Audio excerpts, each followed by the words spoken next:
No dia em que enterrei meu marido, Otávio, senti que algo mais do que o corpo dele se ia. Não era apenas o peso do luto que me afogava, mas uma sensação gelada no peito, uma suspeita que se movia entre as flores e os sussurros. Porque enquanto todos choravam, eu vi algo que me gelou o sangue.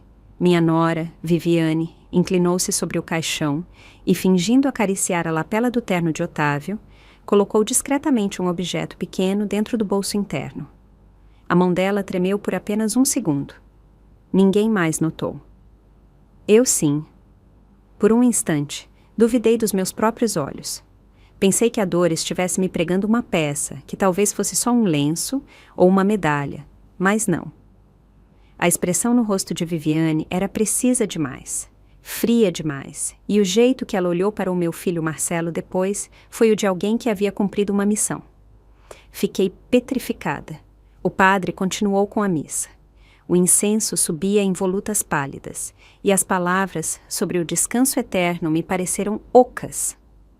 A única coisa em que eu conseguia pensar era naquele movimento breve e sorrateiro, aquela mão que escondia algo sobre o corpo do homem com quem partilhei 40 anos da minha vida. Mas antes de continuar, quero fazer um convite muito especial. Inscreva-se no canal e deixe o seu gostei.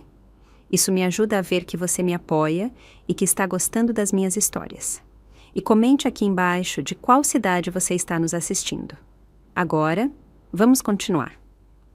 Quando a cerimônia terminou e todos seguiram para o salão anexo para o café e os cumprimentos, fiquei sozinha em frente ao caixão. O silêncio era tão profundo que eu podia ouvir o ranger da madeira. O cheiro de cera derretida me enjoava. Então, dei um passo à frente com o coração batendo tão forte que tive medo que alguém pudesse ouvir. Inclinei-me sobre Otávio. Ele estava tão imóvel, tão impecável em seu terno azul. O rosto parecia o de um homem em paz, mas eu soube, como só uma esposa sabe, que aquela quietude não era serenidade, mas sim mistério. Deslizei a mão para dentro do bolso do paletó, tremendo. Meus dedos tocaram algo duro, retangular. Retirei o objeto com cuidado. Era um envelope branco, dobrado com precisão, e nele estava escrito à mão o meu nome, Adelaide. O mundo pareceu parar. Minha respiração falhou.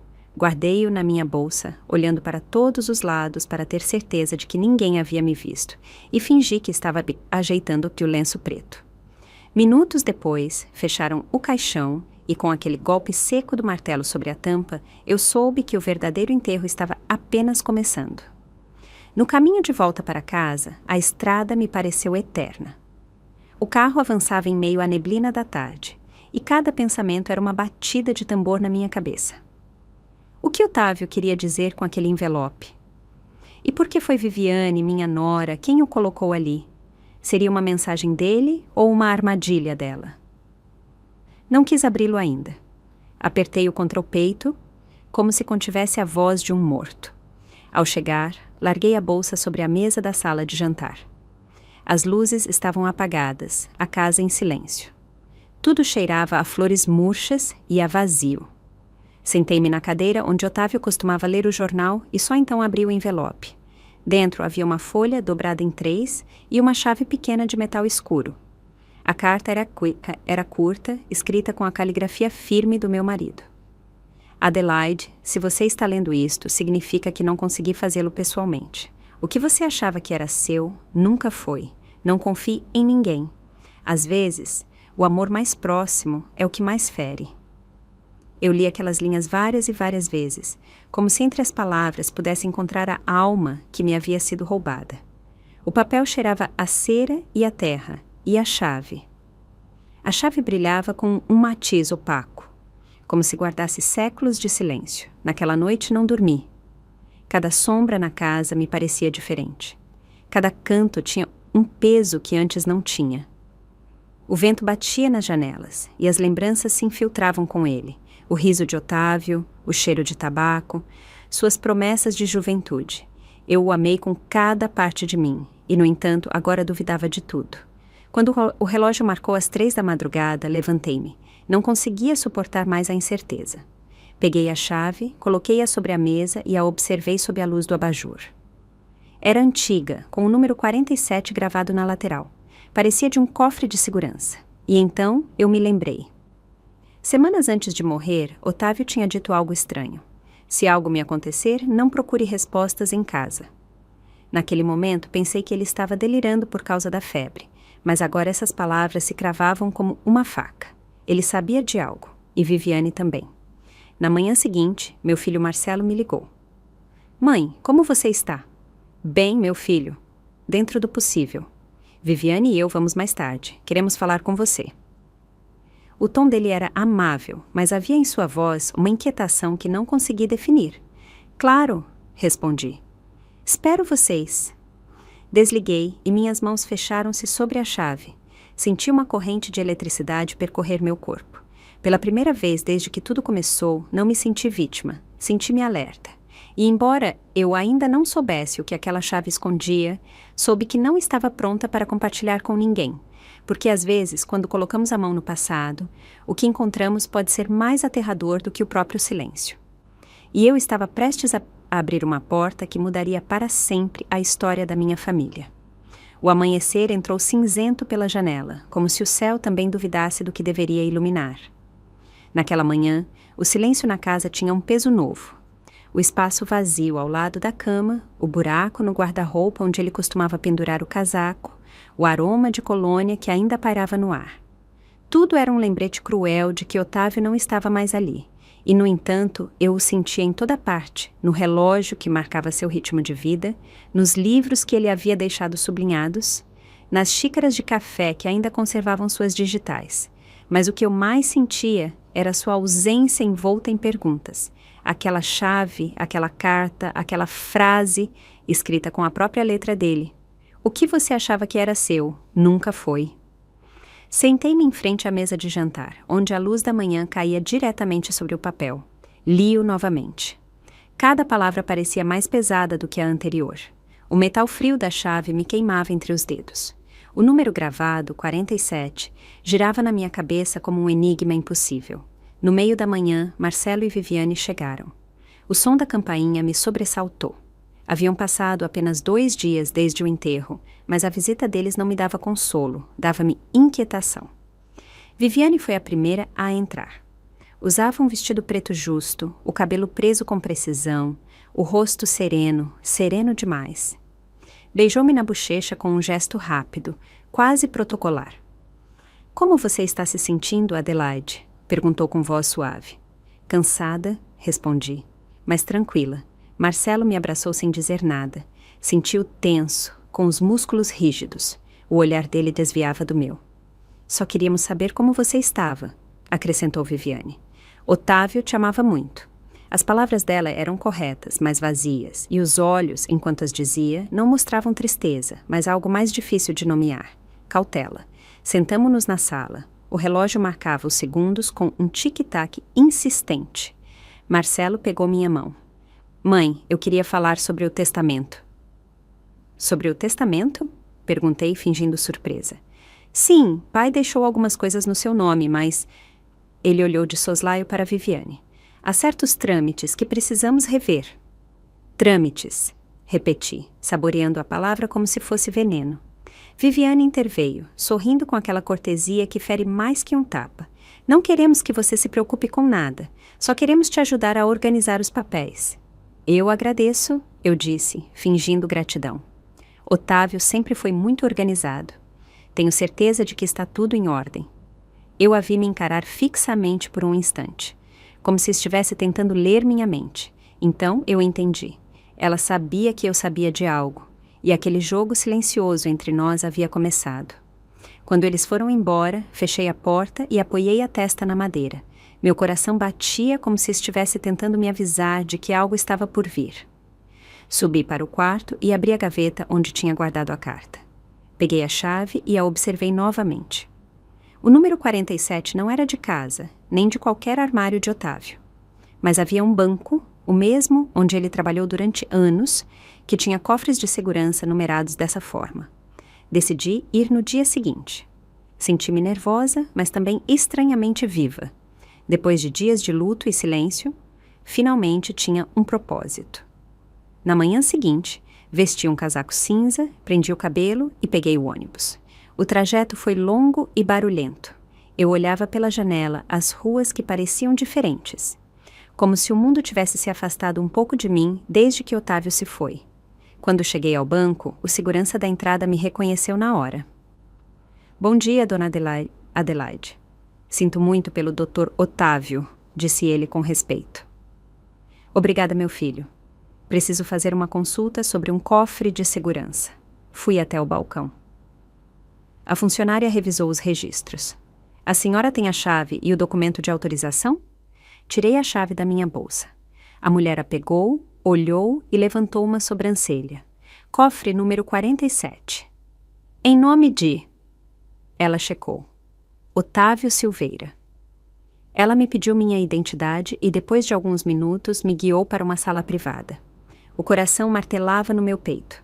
Cada passo por aquele corredor acarpetado parecia um eco da minha própria respiração. A porta do cofre abriu-se com um som metálico, e a funcionária me deixou sozinha. Encaixei a chave na fechadura. Ela girou suavemente, como se tivesse esperado apenas pela minha mão. A gaveta deslizou para fora. Era pequena, discreta, dentro havia uma pasta marrom, um envelope lacrado e uma fotografia em preto e branco. Peguei a foto primeiro. Otávio estava nela, mais jovem, com o braço em volta de uma mulher que não era eu. Ela tinha olhos grandes, um sorriso sereno e um ar familiar que me desorientou. Eu não sabia quem ela era, mas algo no rosto dela me parecia dolorosamente conhecido. Abri o envelope. Dentro havia um testamento, diferente do que Marcelo havia me mostrado no dia anterior. O documento estava datado de 1 mês antes da morte dele. Li devagar cada linha e minha respiração foi se encurtando a cada palavra. Eu, Otávio Silveira, deixo como beneficiária principal dos meus bens Sandra Menezes. Sandra Menezes. Esse nome não existia na nossa família nem na nossa história. Ou eu achava que não. Na parte inferior, a assinatura era autêntica, sem rasuras, sem dúvidas. Otávio havia feito isso voluntariamente. Senti uma mistura de raiva e desconcerto. Quem era essa mulher? Uma amante? Uma sócia? E, acima de tudo, por que Viviane havia colocado a chave no caixão? Saí do banco com as pernas trêmulas, guardei os papéis na minha bolsa e caminhei sem rumo pelas ruas. A cidade seguia seu curso, indiferente à minha tormenta. O barulho dos carros, as vozes das pessoas, o vento nas árvores, tudo parecia distante. Ao chegar em casa, fechei a porta e me joguei no sofá. Olhei a foto de novo. Aquela mulher, aquele sorriso, aquele olhar tão familiar. E então eu vi. No fundo da foto, quase imperceptível, havia uma menina de uns 3 anos, de olhos claros, de cabelo igual ao de Viviane. Soltei um suspiro abafado. A foto escorregou das minhas mãos e caiu no chão. Porque pela primeira vez na minha vida, tive medo da minha própria família. Dormi com a fotografia debaixo do travesseiro, como se temesse que ela desaparecesse enquanto eu fechava os olhos. E mesmo assim, não consegui dormir. A imagem daquela mulher desconhecida, Sandra Menezes, e a menina de olhos claros me perseguiam em cada piscar. Havia algo no olhar dela, na forma como Otávio a segurava pelo ombro, que não parecia o gesto de um homem como uma amante. Era um gesto mais terno, mais íntimo, mais culpado. O amanhecer chegou sem aviso. Levantei-me antes de o relógio despertar, preparei café e me sentei em frente à mesa onde a carta ainda estava. O vapor do café subia devagar, como se o ar também soubesse que aquele dia mudaria algo em mim. Estendi os documentos sobre a toalha. O testamento, a foto, a carta, a assinatura de Otávio era real. E a data inegável, 1 mês antes da morte dele. Se ele tinha deixado tudo para aquela mulher, por que nunca me disse?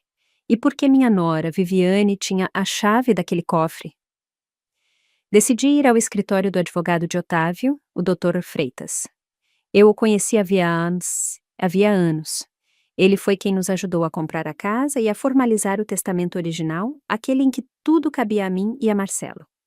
Quando cheguei, o Dr. Freitas me recebeu com uma cortesia carregada de desconforto. Dona Adelaide, minhas condolências novamente. Otávio era um grande homem. Era, respondi com um fio de voz. Preciso falar com o senhor sobre o testamento dele. Claro, tenho uma cópia aqui. Ele abriu um arquivo e tirou uma pasta verde. Aqui diz que os bens passariam para o seu nome e o de seu filho, em partes iguais. E este? Perguntei, colocando o documento que havia tirado do banco sobre a mesa dele. O homem ajeitou os óculos e o leu em silêncio. O rosto dele mudou. Eu nunca vi isso antes. A senhora reconhece a assinatura? Sim, ele disse após alguns segundos. É a do seu marido, sem dúvida. Mas o quê? Este documento nunca foi registrado aqui. Eu soube naquele instante que alguém havia movido os pauzinhos. Otávio havia feito aquele testamento em segredo e alguém mais, provavelmente Viviane, queria ter certeza de que eu nunca o encontraria. Doutor, o senhor conheceu uma mulher chamada Sandra Menezes? Perguntei. O homem hesitou. O nome me é familiar, mas não sei de onde. Talvez do passado do meu marido. Pode ser. Otávio tinha muitos contatos, embora esse nome... Ele franziu a testa. Espere. Ele revisou um arquivo antigo, daqueles com poeira e etiquetas amareladas. Tirou uma pasta. Aqui está. Há mais de 30 anos, Otávio assinou um contrato de pensão alimentícia em nome de Sandra Menezes. Senti um frio percorrendo minhas mãos. Pensão alimentícia.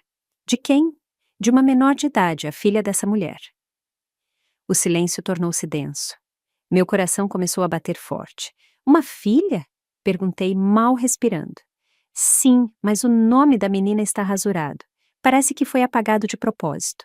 Meus olhos se encheram de lágrimas. Eu não podia acreditar no que estava ouvindo. Meu marido, o homem que dormiu ao meu lado durante 40 anos, tinha uma filha com outra mulher e me escondeu isso por toda a sua vida. Saí do escritório cambaleando, como se cada passo pesasse uma década.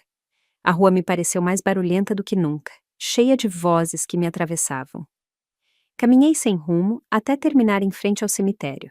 O portão estava aberto. Entrei. O ar cheirava a terra e flores murchas. Parei em frente ao túmulo de Otávio. O mármore ainda estava limpo, as coroas secando ao sol. Apoiei a mão na lápide. Por que, Otávio? Sussurrei. Por que você mentiu para mim? Não houve resposta, apenas o zumbido do vento movendo as folhas do cipreste. Olhei em volta, buscando força em uma paisagem de mortos, e a encontrei dentro de mim. Se você queria guardar segredos, eu os desenterrarei um por um, disse ao mármore com os dentes cerrados, e quando eu tiver todos, prometo que ninguém mais usará o seu silêncio para me destruir. Ao chegar em casa, encontrei Viviane me esperando na porta. Não sei como ela fazia, mas sempre aparecia justamente quando eu menos a queria por perto. Estava no jardim, regando as plantas com um sorriso falso. Que manhã linda, não é, Adelaide? Disse sem me olhar. Depende para quem. Ela largou o regador, secou as mãos e me observou com uma expressão tranquila, tranquila demais. Aconteceu alguma coisa? Só que estive pensando na sua mãe. O gesto no rosto dela mudou por apenas um segundo, mas foi o suficiente. Uma sombra cruzou seu olhar. Minha mãe? Perguntou em voz baixa. Sim, Sandra Menezes. O sorriso desapareceu completamente. O silêncio tornou-se denso. Eu podia ouvir as folhas caírem do limoeiro, uma a uma. Então você já sabe, disse ela finalmente. Você não tinha intenção de esconder isso para sempre, tinha? Ela não respondeu. Só até eu terminar o que vim fazer. O tom dela era frio, medido, mas carregado de algo mais profundo, ressentimento. Seu pai, ela começou a dizer, meu pai foi um covarde, abandonou minha mãe quando ela mais precisava. Ela adoeceu, morreu sem um tostão. E enquanto isso, você e seu filho viviam cercados de luxo, de festas, de viagens.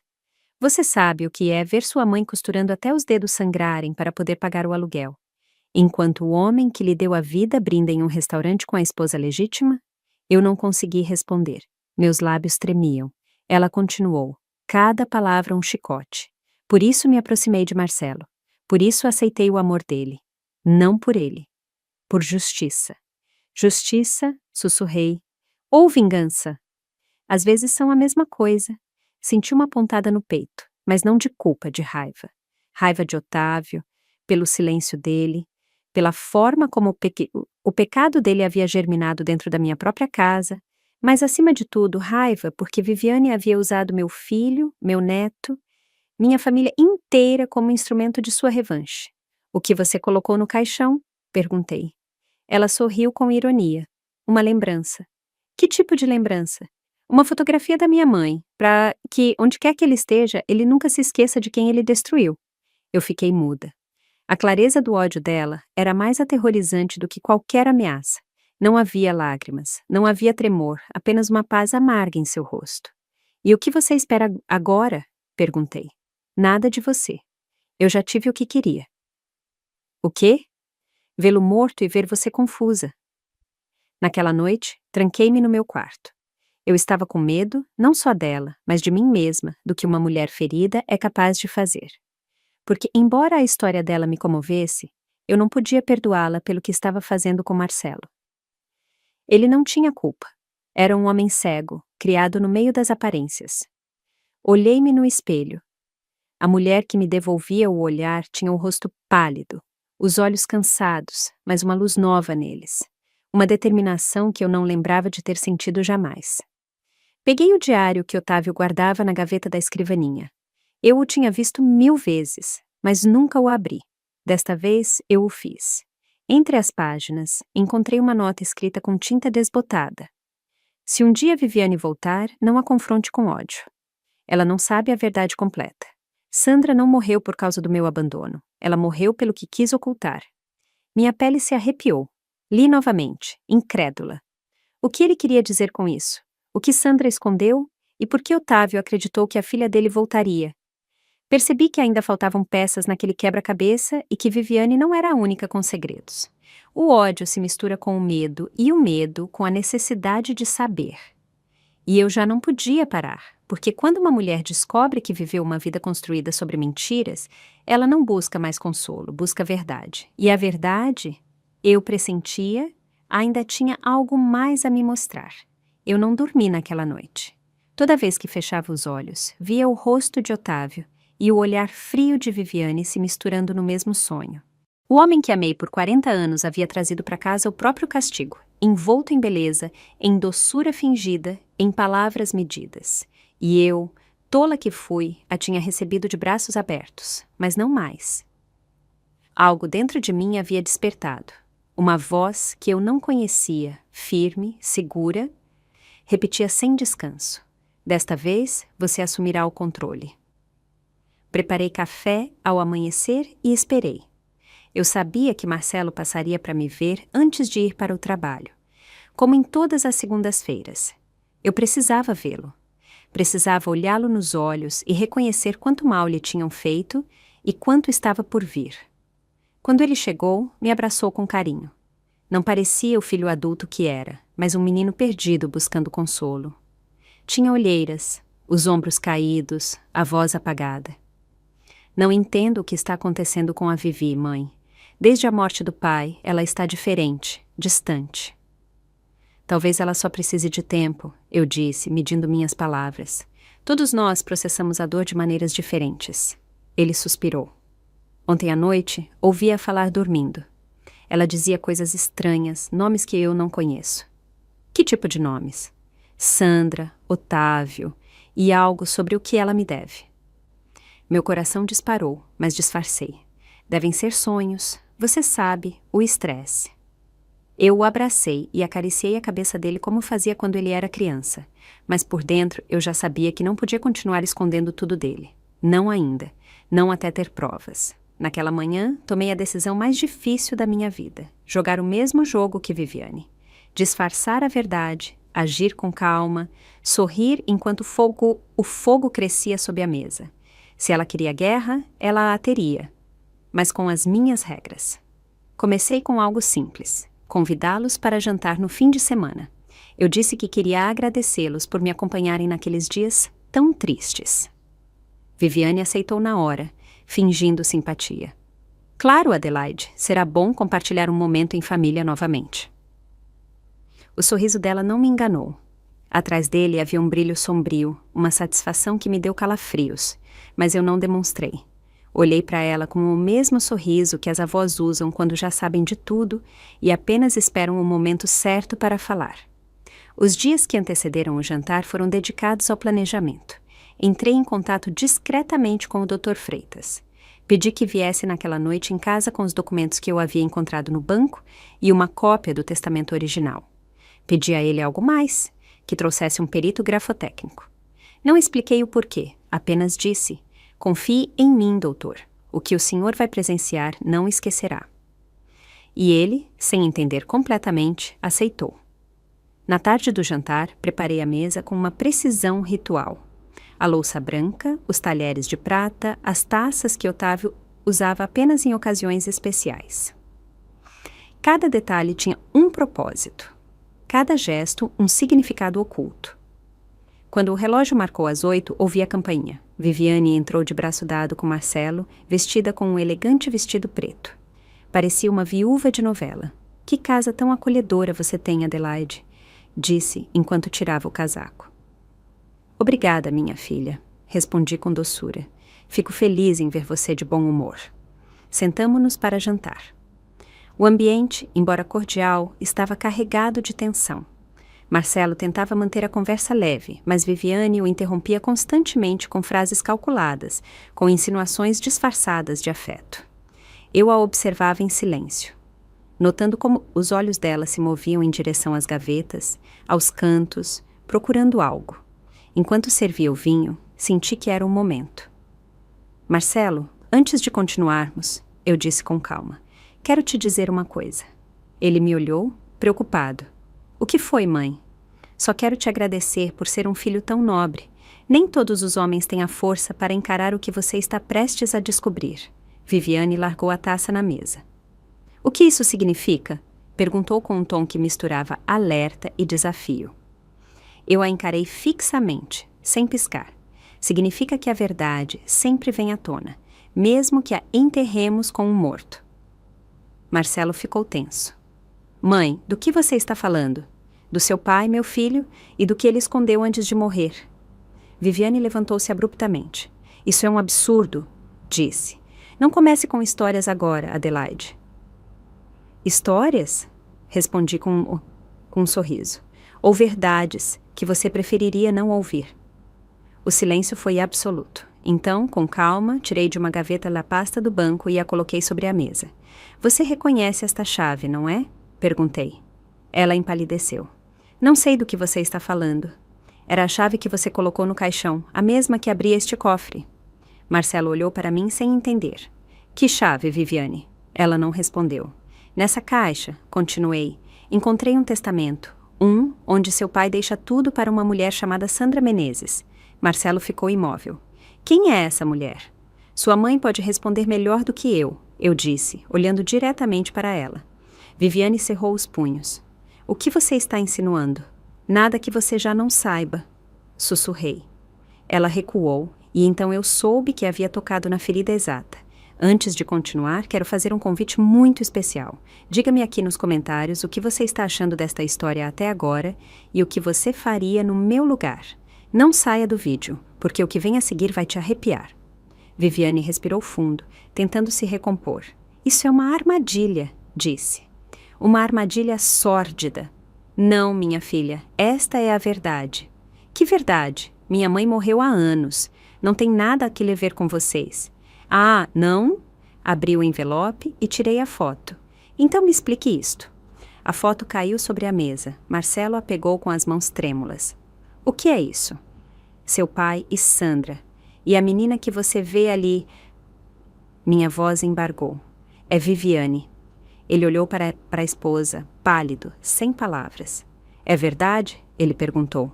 Viviane, ao se ver encurralada, deixou a máscara cair. A voz dela mudou. Sim, é verdade, disse com frieza. E eu não me arrependo de nada. Marcelo levantou-se incrédulo. Você mentiu para mim. Seu pai arruinou a vida da minha mãe. Eu apenas devolvi o favor. A confissão dela caiu como um trovão. Eu, em silêncio, observava o desmoronamento. Por dentro, uma parte de mim chorava, mas outra, mais antiga e mais forte, sorria, porque finalmente o veneno havia vindo à superfície. Aquela noite não terminou ali. O que veio depois mudaria para sempre o destino de todos. A noite depois do jantar foi a mais longa da minha vida. O silêncio na casa pesava como se as paredes tivessem absorvido todos os gritos, todas as lágrimas, todos os segredos revelados. Marcelo tinha ido embora sem dizer uma palavra. Viviane, após sua confissão, saiu furiosa, deixando para trás um aroma amargo, uma mistura de perfume e vingança. Eu fiquei sozinha, olhando para a mesa vazia. A foto ainda estava ali, ao lado das taças meio vazias. O retrato do meu marido com Sandra e aquela menina misturava-se com o reflexo do vinho tinto derramado, como se o passado estivesse sangrando sobre o presente. Eu sabia que não podia dormir. Não ainda. Eu tinha que entender. Tinha que saber por que Otávio havia permitido tudo. Subi para o escritório dele. Aquele lugar sempre foi o refúgio dele. Livros perfeitamente alinhados, sua escrivaninha polida, o cheiro persistente de tinta e madeira. Abri as gavetas, buscando algo mais do que respostas, e lá estava ele, o caderno preto, o mesmo diário que eu tinha visto tantas vezes sem ousar ler. Agora já não havia mais nada a perder. Sentei-me na cadeira dele e abri. Na primeira página, sua letra firme dizia: "Se você está lendo isto, Adelaide, é porque eu não estou mais aqui. Perdoe-me pelo que escondi, mas há verdades que podem destruir antes de salvar. A história que você pensa conhecer não é a minha, nem a sua." Senti um nó no estômago. Passei as páginas com as mãos trêmulas, e lá estava. O nome que me perseguia: Sandra Menezes. Conheci Sandra em 1979. Não foi um amor, foi uma culpa. Ela trabalhava na limpeza do meu escritório. Uma noite, depois de uma festa, cometi o pior erro da minha vida. Deixei-a sozinha e algo aconteceu com ela. Eu não soube o que, até anos depois. Levei a mão à boca. Não podia acreditar no que estava lendo. Continuei. Quando soube que ela tinha tido uma filha, eu quis assumir a responsabilidade. Mas Sandra nunca aceitou minha ajuda. Ela me disse que preferia morrer a me deixar entrar na vida dela. Eu insisti. Mandei dinheiro em segredo, mas ela desapareceu. Anos depois, soube que ela tinha morrido, mas algo naquela história nunca me convenceu. Virei a página. Alguém me disse que Sandra não morreu, que ela mudou de identidade e que a menina foi criada por outros, que o sobrenome Menezes era uma invenção, que tudo foi planejado para se aproximar de mim, não para fugir de mim. Meu coração batia tão forte que eu mal conseguia ler. Então cheguei à última anotação. Se um dia Viviane aparecer, não a odeie, mas também não confie. Por trás dela há mais alguém que conhece meus erros melhor do que eu. Se algo me acontecer, procure o homem do anel preto. Ele saberá a verdade. Fechei o diário de repente. O ar ficou denso. O homem do anel preto. Essa frase se repetiu na minha cabeça várias e várias vezes. Quem era ele? E por que Otávio temia tanto que ele aparecesse? Passei as horas seguintes revisando fotos antigas, documentos, faturas, e então eu o vi. Em uma fotografia de um evento do banco, Otávio posava com vários sócios. À direita, um homem de bigode com um anel escuro na mão direita. O olhar dele me deu calafrios. No verso da foto, com a letra de Otávio, havia um nome: Heitor Campos. Lembrei que Otávio falava dele de vez em quando, mas sempre com evasivas. Dizia que tinha sido amigo, parceiro em alguns negócios, mas eu nunca o vi em casa. E agora, 30 anos depois, o nome dele voltava como um fantasma. Na manhã seguinte, liguei para o Dr. Freitas. Doutor, o nome Heitor Campos lhe é familiar? Ele silenciou por alguns segundos. Sim, foi sócio do seu marido há muitos anos. Ele ainda está vivo? Até onde eu sei, sim, mas... Ele hesitou. A senhora não deveria se aproximar dele, dona Adelaide. Por que o senhor diz isso? Aquele homem não é confiável. Depois que Otávio rompeu relações com ele, houve rumores, negócios obscuros, extorsões, até ameaças. Minha pele se arrepiou. Onde ele mora? Perguntei. Nos arredores, perto da antiga oficina onde Otávio guardava as coisas dele. Mas, por favor, não vá sozinha. Eu desliguei sem responder. Sabia que iria de qualquer jeito. Naquela tarde, peguei o ônibus em direção ao bairro industrial. A oficina ainda estava lá, velha, enferrujada, coberta de mato. O vento arrastava poeira e papéis. Bati na porta com o coração batendo como um tambor. Ninguém respondeu. Bati de novo. Heitor Campos! Chamei. A porta se abriu lentamente, e lá estava ele. Um homem mais velho, de cabelo branco, com um anel preto brilhante na mão. O olhar dele era duro, mas não surpreso. Então você finalmente veio, disse com voz rouca. Otávio sabia que um dia você faria isso. Eu gelei. Quem é o senhor? Perguntei. Aquele que sabe por que o seu marido morreu. O chão pareceu se mover debaixo dos meus pés. Morreu, gaguejei. Otávio teve um infarto. O homem soltou uma gargalhada amarga. Infarto não, senhora Silveira. O que a senhora está dizendo? Estou dizendo que seu marido foi envenenado. Minha respiração parou. Por quem? Pela mesma pessoa que a senhora pensa que o amava. Viviane? Perguntei. Ele balançou a cabeça. Não, por alguém que a usou. Quem? Uma mulher chamada Sandra. Senti um golpe no peito. Isso não pode ser. Sandra está morta de verdade. O sorriso dele era assustador. A senhora tem tanta certeza? Meu mundo desabou. O ar se encheu de ecos, de vozes do passado, da imagem daquela foto. Sandra, a mulher que eu pensei estar morta, estava viva. E se era assim, que papel ela desempenhava em tudo isso? Voltei para casa tremendo. Acendi todas as luzes, embora fosse meio-dia. Eu não conseguia parar de pensar no olhar daquele homem, no anel preto dele, nas palavras que ele tinha dito. Seu marido foi envenenado e, de repente, lembrei-me de algo. Uma noite, antes de morrer, Otávio tinha reclamado de um gosto amargo no chá que Viviane preparou. Ela o estava cuidando naqueles dias porque eu estava doente, e ele tinha dito entre tosses: não tem o mesmo sabor, mas não importa, foi feito com amor. Fechei os olhos e levei as mãos à boca. A verdade se revelava diante de mim, monstruosa, impossível de negar. Otávio havia sido envenenado, e eu, sem saber, havia vivido sob o mesmo teto que a assassina dele. Mas se Heitor tinha razão, Viviane não agiu sozinha. Alguém mais a movia nas sombras. Sandra, viva, ainda esperando por uma última vingança.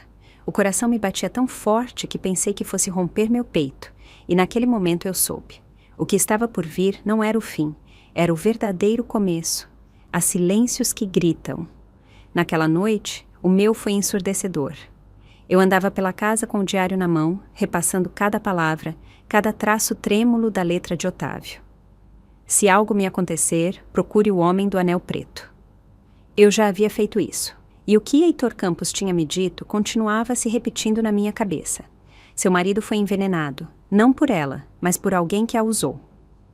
E se tudo o que eu achava que sabia era apenas a superfície? E se Viviane também havia sido apenas mais um peão em um jogo muito maior? Sentei-me na escuridão em frente ao retrato de casamento que ainda estava pendurado na sala. Otávio sorria, segurando minha mão. Eu o olhava com fé, com aquela fé que só tem as mulheres que acreditam na eternidade. Agora eu sabia que essa eternidade não existe. Sobram apenas as verdades que ninguém quis ver.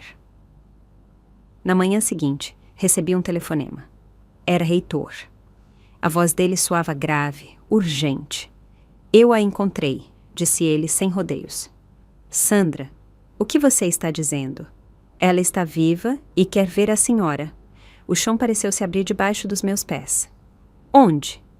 No velho Hotel Mirante. Hoje é noite. Mas eu a aviso, não vá sozinha. Não confie em ninguém. Ele desligou antes que eu pudesse responder. O silêncio que se seguiu foi uma faca. Ao cair da tarde, pedi a Marcelo que viesse. Eu tinha que lhe contar tudo. Mostrei-lhe o diário, o testamento, a foto, e contei o que Heitor havia me dito. Ele ouviu sem interromper, pálido, incrédulo. Mãe, sussurrou no final. Você tem certeza de que não estão te manipulando? Tenho, respondi firme, mas não vou ficar de braços cruzados. Eu vi o medo nos olhos dele. Deixe-me ir com você. Não, meu filho. Se o que eu temo é verdade, quero que você se mantenha longe. Acariciei o rosto dele. Prometa-me que, aconteça o que acontecer, você não voltará a ver Viviane. Ele assentiu, embora houvesse dor no olhar dele. Eu sabia que aquela promessa quebraria a alma dele. Cheguei ao hotel às 9 da noite. O lugar parecia parado no tempo. Paredes úmidas, luzes piscando, um cheiro de mofo e poeira. O recepcionista, um homem idoso, indicou-me o quarto 204. Meus passos ecoavam pelo corredor vazio. Cada ranger do chão era um aviso, cada sombra uma ameaça. Bati na porta. Uma voz lá de dentro disse: "Entre, Adelaide. Eu a esperava." Eu entrei. O quarto estava fracamente iluminado por uma luminária antiga. Ao lado da janela, uma mulher sentada de costas. Tinha o cabelo branco, liso e um xale escuro sobre os ombros. Quando ela se virou, senti um calafrio. Era Sandra, mais velha, mais frágil, mais viva. Os olhos dela tinham o mesmo brilho da fotografia. "Então é você", eu disse, mal respirando. "Sim, e você é a esposa, a viúva", corrigiu ela. Nós nos olhamos em silêncio. Por um momento, só existiu o peso das décadas que nos separavam e a sombra de um homem morto entre as duas. "Seu marido foi um covarde", disse ela sem rodeios. "E você, uma sombra que nunca se foi", respondi. Ela sorriu com tristeza. "Não me culpe, Adelaide. Ele destruiu a minha vida. E a do meu filho também." "E a sua? O que você ganhou com tudo isso?" "Justiça", sussurrou. "Você chama de justiça envenenar um homem e usar a sua própria filha para fazê-lo?" Sandra baixou o olhar. "Não fui eu." "O quê? Não fui eu quem o matou." A confissão dela me paralisou. "Então quem?" A porta se abriu de repente. Viviane entrou com os olhos cheios de lágrimas e uma pistola na mão. "Eu!" gritou. "Fui eu, mãe." O eco da voz dela encheu o quarto. Sandra levantou-se, tremendo. "Viviane, não!" "Sim!" Ela soluçava. "Você me obrigou a fazer isso. Você me fez odiá-lo. Você me fez acreditar que ele arruinou sua vida. Mas foi você quem o destruiu primeiro." Sandra tentou se aproximar. "Filha, você não entende?" "Entendo perfeitamente." Ela apontou a arma para a mãe. "Você nunca me amou, só me usou." O tremor nas mãos dela era perigoso. "Abaixe a arma", eu disse, dando um passo à frente. "Não se aproxime." Ela gritou para mim. "Você também não é inocente. Você viveu a mentira dele." Por um instante, pensei que ela fosse atirar, mas em vez disso, o corpo dela desabou. Caiu de joelhos, chorando, gritando o nome da mãe. Sandra correu até ela, abraçou-a. Eu fiquei olhando aquela cena quebrada, mãe e filha entre lágrimas e culpa. Tudo o que o ódio havia construído estava desmoronando na minha frente. Minutos depois, a polícia chegou. Alguém tinha avisado. Talvez Reitor. Levaram Viviane sem resistência. Sandra olhou para mim antes de ser algemada também. "Não a odeie, Adelaide. A culpa é minha." "Não", eu disse a ela. "É dos três. Porque o pecado não é cometido só por quem fere, mas também por quem se cala." No caminho de volta para casa, o amanhecer me encontrou na varanda. O vento fresco batia no meu rosto. Pela primeira vez em 6 meses, respirei sem medo. Eu havia perdido um marido, uma nora, quase um filho, mas havia ganhado algo mais valioso, a verdade. E a verdade, mesmo que doa, liberta. Peguei o diário de Otávio pela última vez. Escrevi na última página. Às vezes, a justiça não chega com gritos, mas com silêncios. E o perdão não é para quem o pede, mas para quem não quer mais carregar o peso do ódio. Fechei o caderno. O sol começou a subir, tingindo de ouro as paredes da casa, e senti que, finalmente, depois de tanta dor, eu podia descansar. Passaram-se 6 meses desde aquela noite no hotel. Às vezes, ainda acordo com o som do grito de Viviane nos meus ouvidos. Às vezes acho que ouço o tiro que nunca chegou a soar, porque eu o contive com a minha voz, com a minha presença, com a única coisa que ainda podia oferecer, minha compaixão. Desde então, o tempo seguiu seu curso, mas minha vida mudou para sempre. O jardim voltou a florescer, embora não do mesmo jeito. O vento cheira diferente e cada canto da casa guarda um eco do que foi. Não há um dia em que eu não olhe o retrato de Otávio e me pergunte se, em algum canto do além, ele me observa arrependido.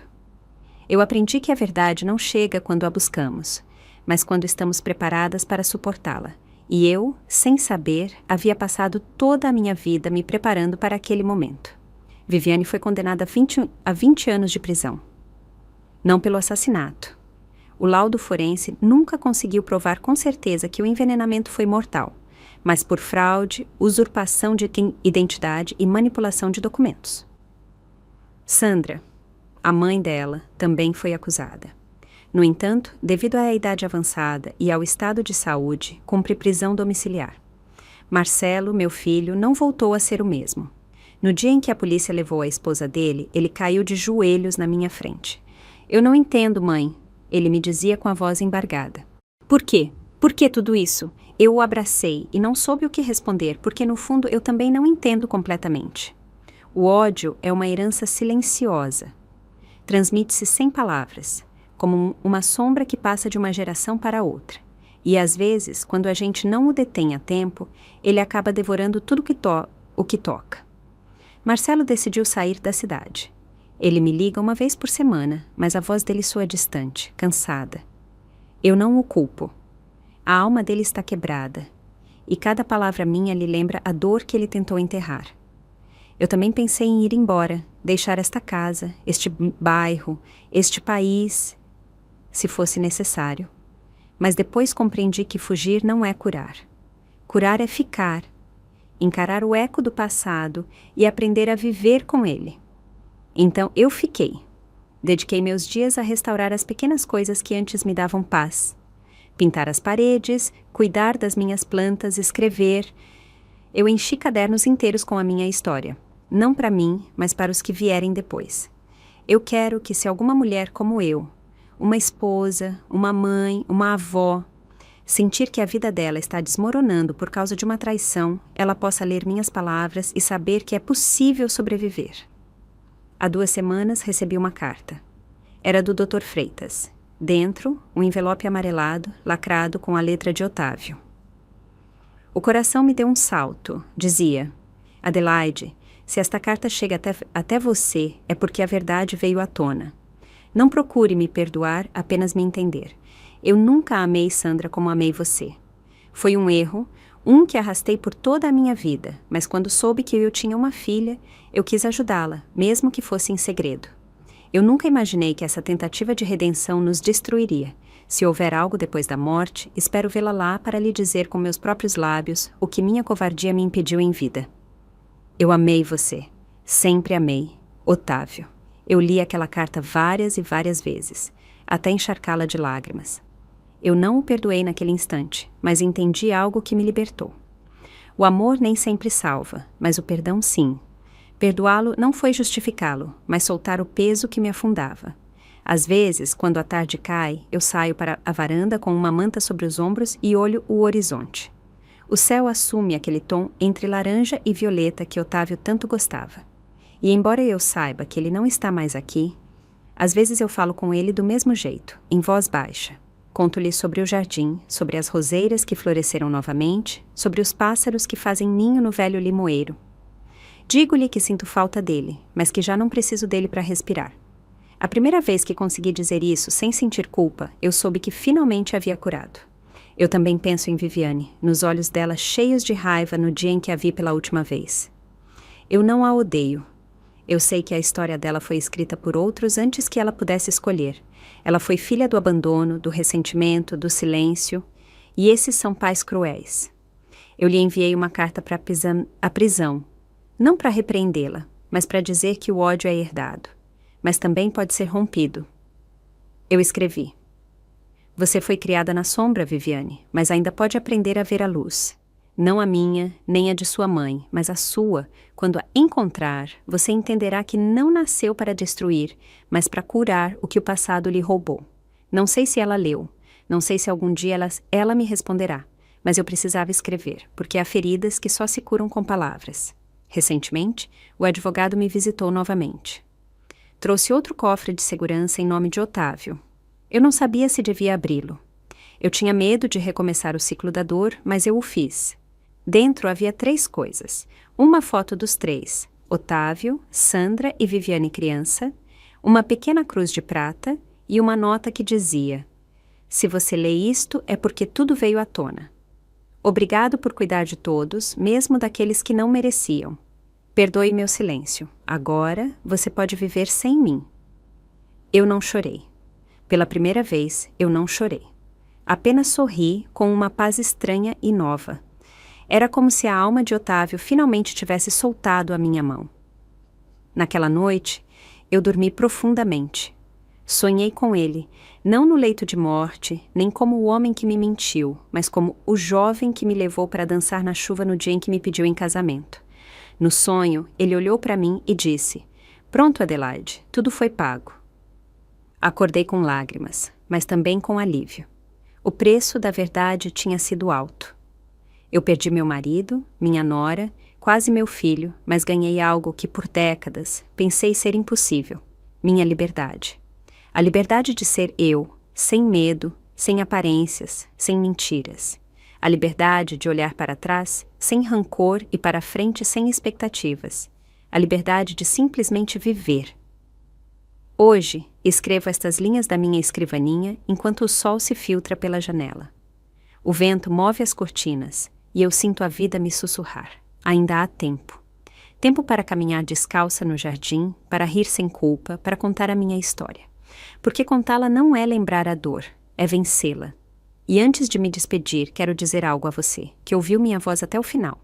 Nunca subestime a força que nasce do coração ferido de uma mulher mais velha. Disseram-nos a vida toda que calar é virtude, que suportar é fortaleza, que perdoar é resignar-se, mas não.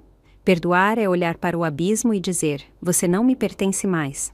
Portanto, se alguma vez você sentir que te traem, que mentem para você, que te deixam sozinha, não responda com ódio.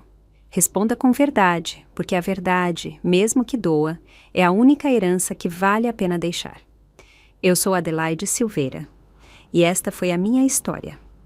Obrigada por me escutar. Se você se emocionou, inscreva-se no canal, deixe o seu gostei e me conte nos comentários de qual cidade você está me vendo. Sua voz do outro lado desta tela é a prova de que as histórias, quando contadas com a alma, nunca morrem. Conte-me nos comentários o que você achou da minha história e o que você faria de diferente no meu lugar. Muito obrigada por me acompanhar até o final. Nos vemos na próxima história.